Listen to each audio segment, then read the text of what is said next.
Welcome to Dave's Cooking Show, coming at you every Sunday, Monday, Wednesday, and Friday at 4 p.m. Central Standard Time. Don't forget to like, share, and subscribe, as most of you are not subscribed. Feel free to drop a comment on the video. It helps the video out a ton. And don't forget to click the bell notification so you know anytime I go live. All right, coming at you today, we have the triple cheese pepperoni pizza. As you can see here, I've got our red sauce, our 6-ounce crust on our 9-inch pan. And the cheeses that I've used today are a combination of mozzarella, provolone, and Parmesan. Also, the recipes for the dough and the pizza sauce that I use will be at the end of the video, as some of you have complained about it being in front. And many of you know the recipe anyway, so kind of makes sense to put it at the back. So if you are interested in learning how these two things are made, wait till the video is over. All right, we got our crust, our sauce, and our cheeses. And then we just want to lay our pepperonis down and then pop this into a 550-degree oven for about, I'd say, around 7 minutes. Or as hot as your oven can get. Just go until the cheese is nice and melted, kind of got some golden brown to it. And the crust has some nice golden brown around it. All right, cooking show magic. And just like that, our pizza is done. So that's the triple cheese pepperoni pizza. Don't forget to stick around to find out how to make the dough and the sauce. But the pizza is done. So here's how we make the pizza dough.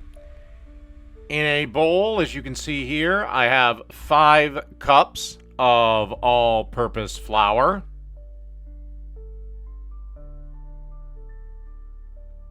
Then I'm going to add 2 packs of instant dry active yeast. If you use regular active dry yeast, not the instant stuff, then you will have to warm up the beer to about 110, give or take. Then we want to add a 1.5 teaspoons of sea salt. And then you want to add 16 ounces or 1 tall boy of beer. Can be pretty much any beer you like. I just go with Budweiser because that's what I like. Okie dokie.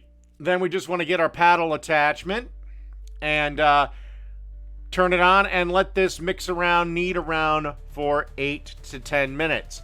Then I took the dough out, formed it into a ball, got about a half a tablespoon to a tablespoon worth of olive oil, covered it.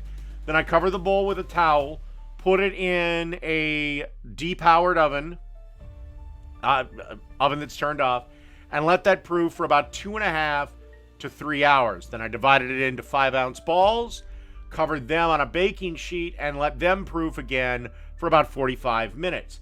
Now, if you want this dough to develop flavor further, seal the, put it in either a Tupperware thing and seal that, or cover this in clear film and leave that down in the fridge for 24 to 72 hours.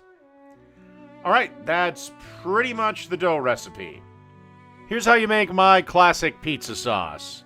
You take 28 ounces of tomato sauce, add a tablespoon of olive oil, 3 cloves of minced garlic, a teaspoon of salt, 2 teaspoons of balsamic vinegar, a teaspoon of Italian seasoning, a half a teaspoon of black pepper, and a 1/4 teaspoon of red pepper flakes. All right, and then you want to combine everything in a crock pot with a little whisk here.